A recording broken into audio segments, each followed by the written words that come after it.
Bismillahirrahmanirrahim. Assalamualaikum warahmatullahi wabarakatuh. Salam kenal dari saya, Yayu Listian. Saya seorang guru pendidikan agama Islam di SMA Negeri 1 Palembang. Pada kesempatan kali ini, saya akan menyampaikan tentang pernikahan di dalam Islam. Nikah yes, pacaran no.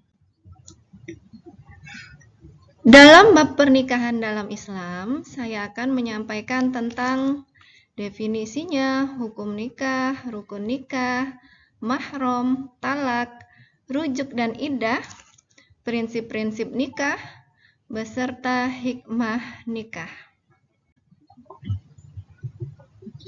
Sebelum kita melanjutkan ke definisi nikah, supaya lebih berkah, saya akan melafalkan dalil tentang nikah, yaitu surah Ar-Rum ayat 21.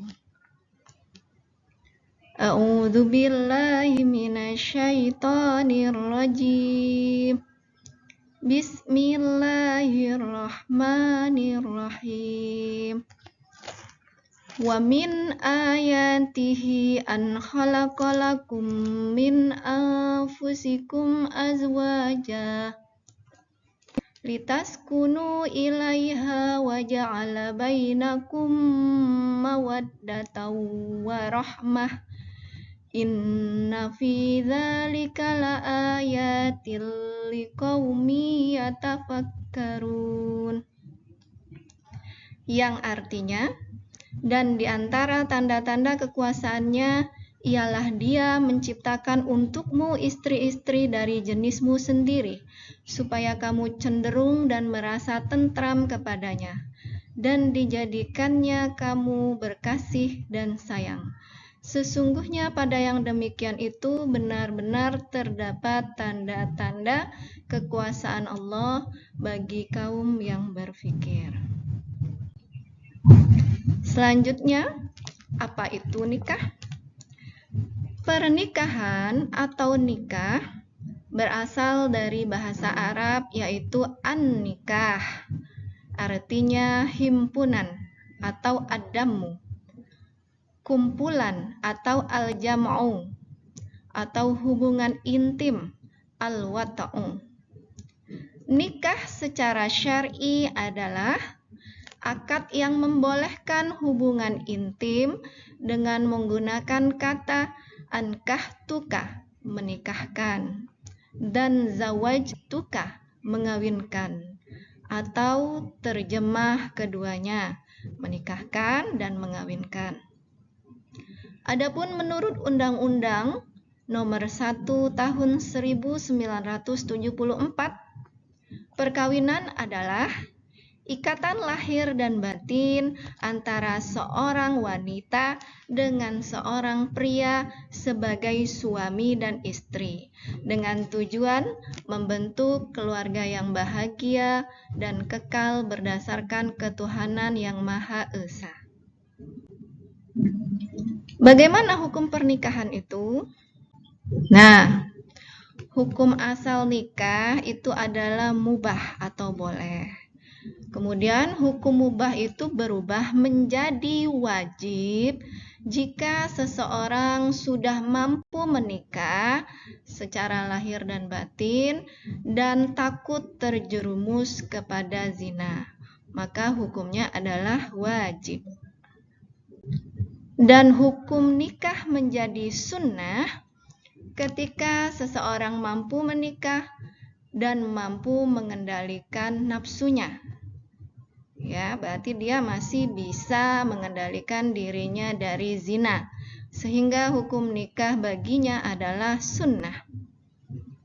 Hukum nikah menjadi makruh ketika seseorang belum mampu melaksanakan pernikahan, tetapi mampu mengendalikan hawa nafsunya. Jadi, belum mampu nikah dan juga belum nikah tapi masih mampu mengendalikan hawa nafsunya, maka hukumnya adalah makruh. Dan yang terakhir, hukum nikah adalah haram ketika seorang belum mampu menikah namun memaksakan diri untuk menikah, atau seseorang tersebut menikah niatnya untuk menyiksa atau menganiaya seorang istri. Selanjutnya rukun-rukun menikah. Nah, rukun menikah ini ada 5. Yang pertama ada mempelai pria atau pengantin laki-laki. Mempelai pria yang dimaksud di sini adalah calon suami yang memenuhi persyaratan, yaitu Islam, balik, berakal, sehat jasmani dan rohani, laki-laki sejati, dan berumur minimal 21 tahun. Nah, berumur minimal 21 tahun ini berdasarkan Undang-Undang Nomor 1 Tahun 1974. Kemudian rukun menikah yang kedua yaitu mempelai wanita. Mempelai wanita yang dimaksud ialah calon istri yang halal dinikahi oleh mempelai pria dan memenuhi syarat yaitu Islam, balik, berakal, sehat jasmani dan rohani, perempuan sejati, dan berumur minimal 19 tahun. Ini juga berdasarkan Undang-Undang Nomor 1 Tahun 1974. Selanjutnya rukun yang ketiga yaitu wali. Wali di sini ialah orang tua mempelai wanita, baik ayah, kakek, maupun pamannya dari pihak ayah dan pihak-pihak lainnya. Adapun syarat menjadi wali yaitu Islam, balik, berakal, merdeka, dan adil.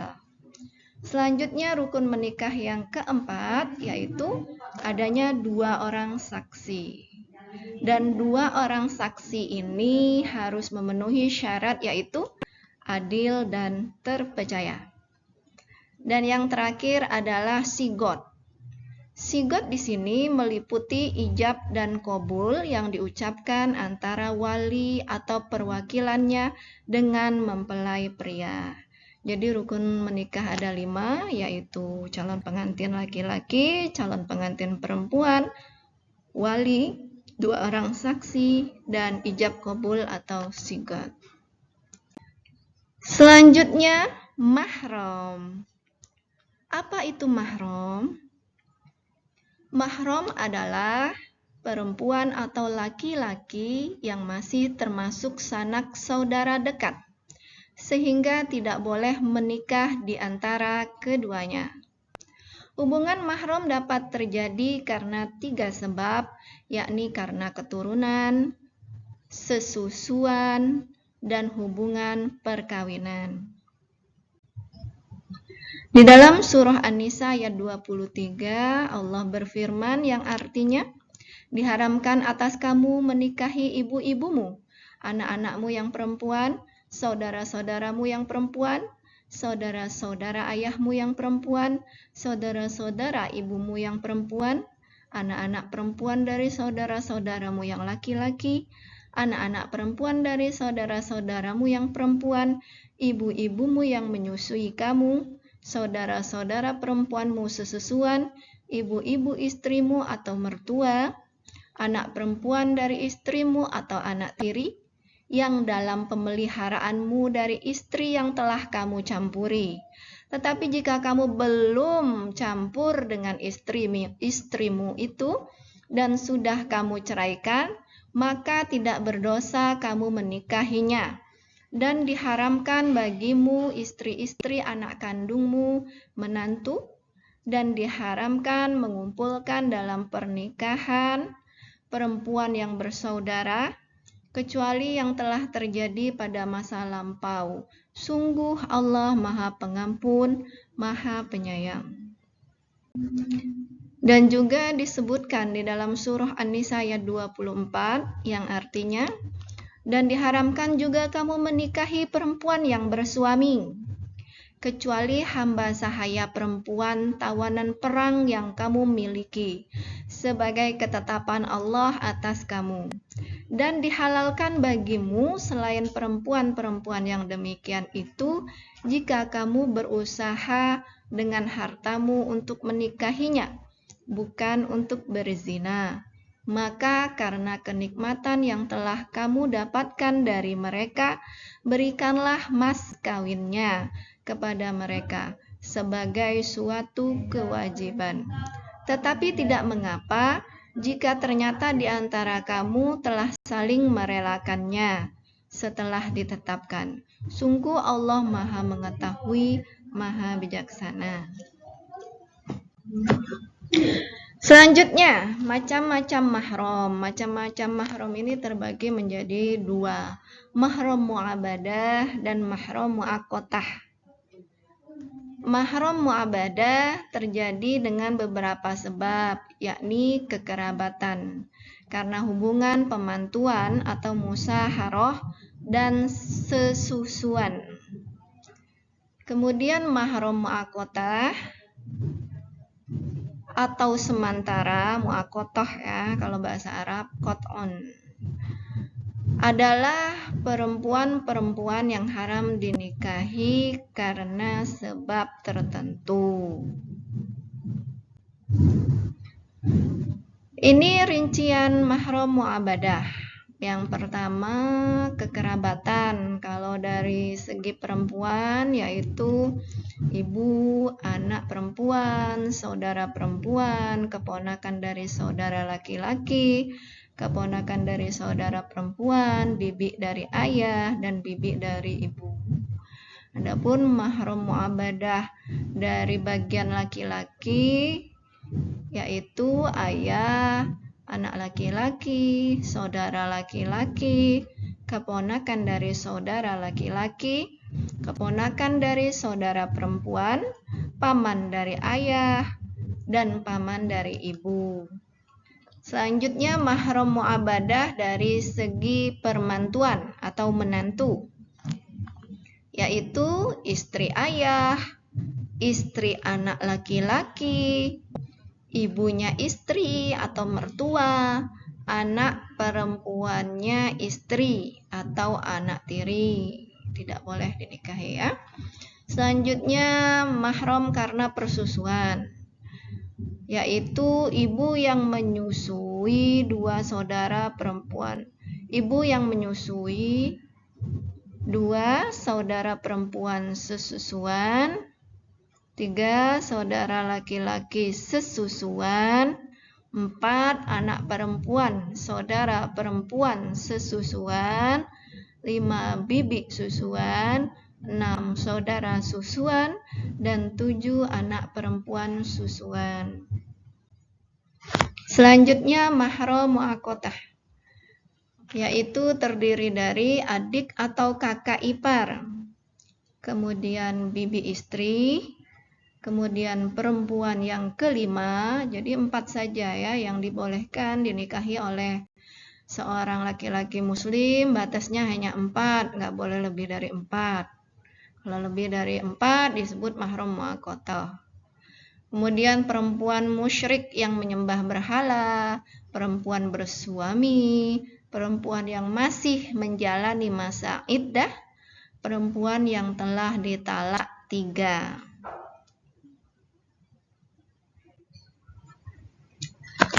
Selanjutnya talak.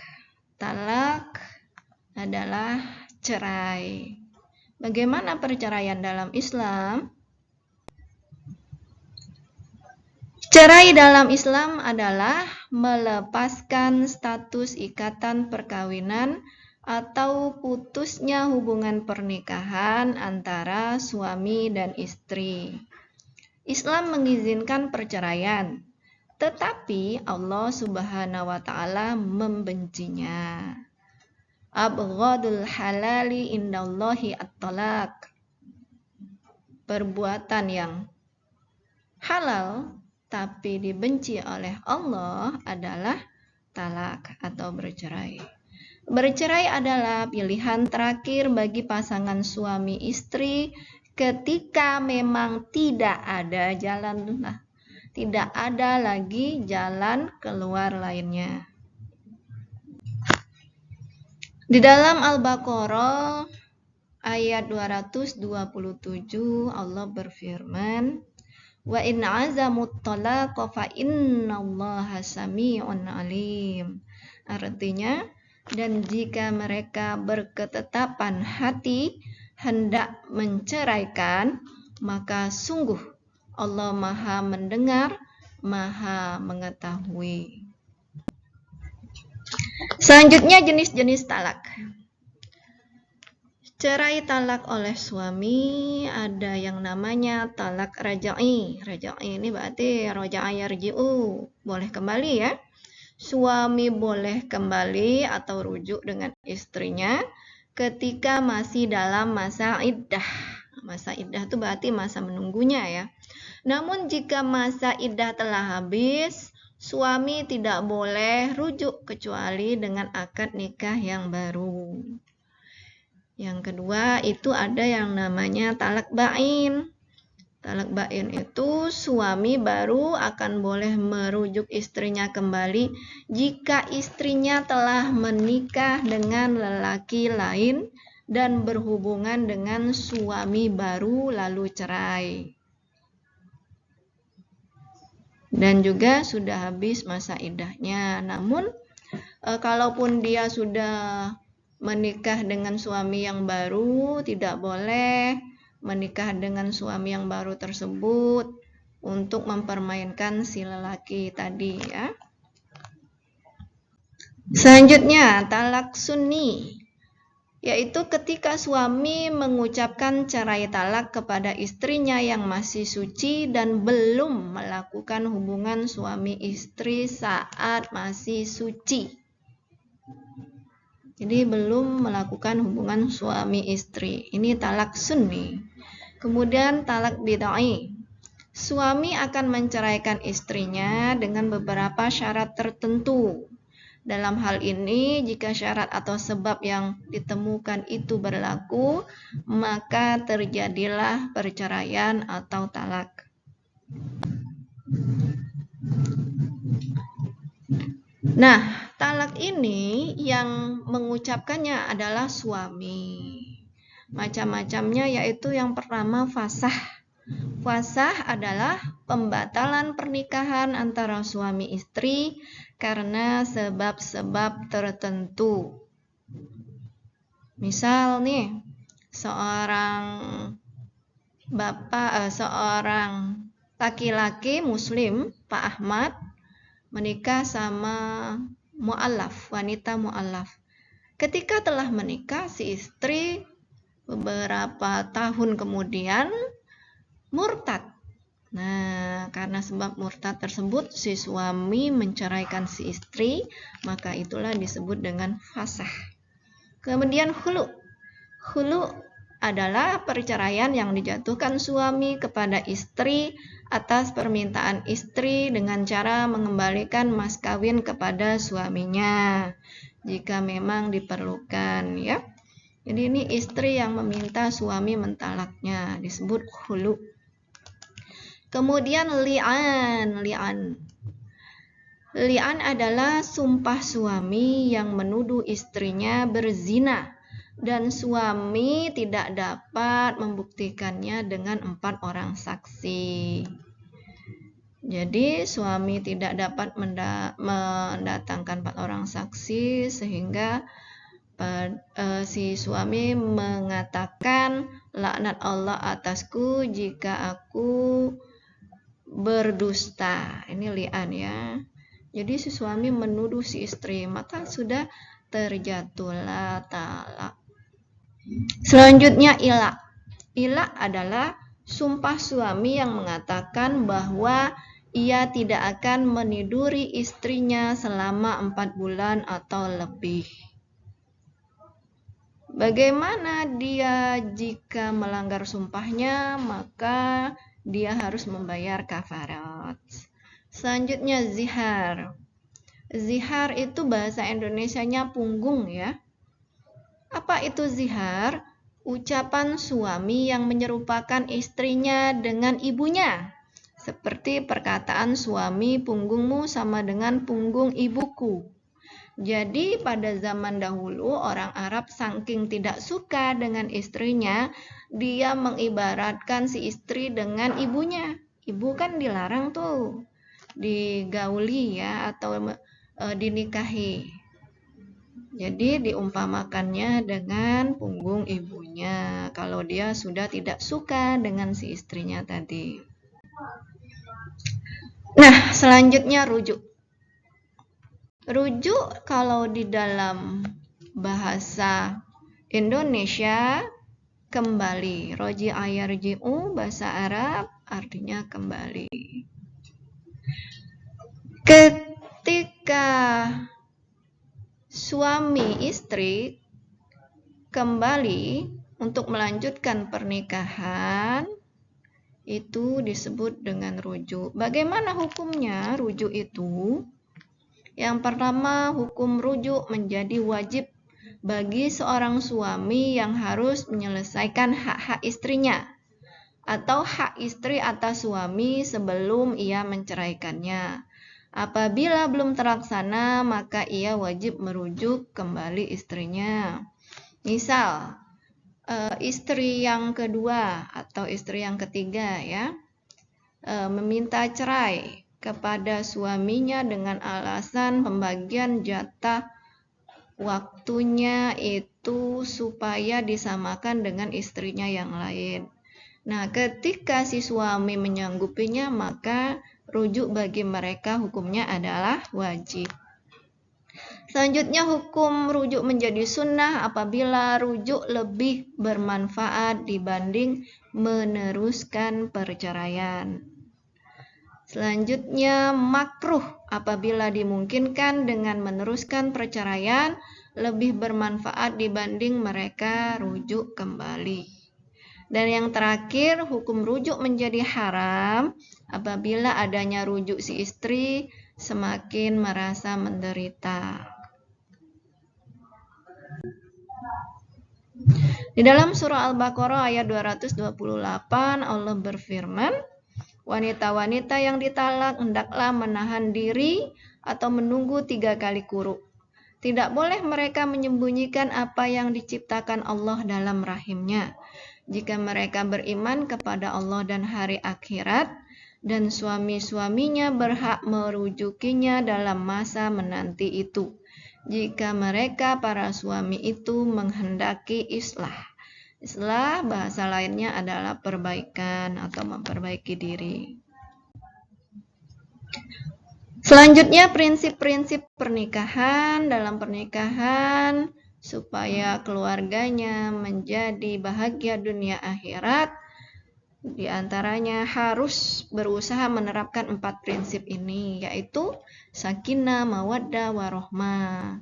Saling mencintai dan kasih sayang, jadi rela berkorban sehingga terwujudlah kedamaian di dalam rumah tangga. Selanjutnya muasyarah bil ma'ruf ya, muasyarah itu mempergauli atau saling berhubungan dengan ma'ruf, dengan baik. Maksudnya adalah berperilaku secara sopan santun. Suami sopan santun kepada istrinya dan sebaliknya istri juga begitu. Yang ketiga musawwamah. Musawwamah berarti sejajar untuk saling melengkapi dan saling melindungi. Dan yang terakhir musyawarah, bermusyawarah dan berkomunikasi secara baik. Sehingga ketika segala sesuatu sudah dimusyawarahkan, namun hasilnya kurang baik, maka tidak akan menimbulkan percekcokan karena sudah berdasarkan hasil musyawarah bersama. Dan yang terakhir, apa hikmah dari pernikahan dalam Islam? 1. Dapat meningkatkan ibadah kepada Allah. 2. Dapat memenuhi kebutuhan biologis secara sah dan halal. 3. Dapat memperoleh ketenangan dan ketentraman jiwa. 4. Dapat mengendalikan pandangan dan menjaga kehormatan. Dan yang kelima, dapat membentuk keluarga yang islami. Sekian dari saya mengenai pernikahan dalam Islam. Mohon maaf jika ada kesalahan. Allahu a'lam bishawab. Astaghfirullahu li walakum. Terima kasih. Semoga bermanfaat. Wassalamualaikum warahmatullahi wabarakatuh. Ila liqa.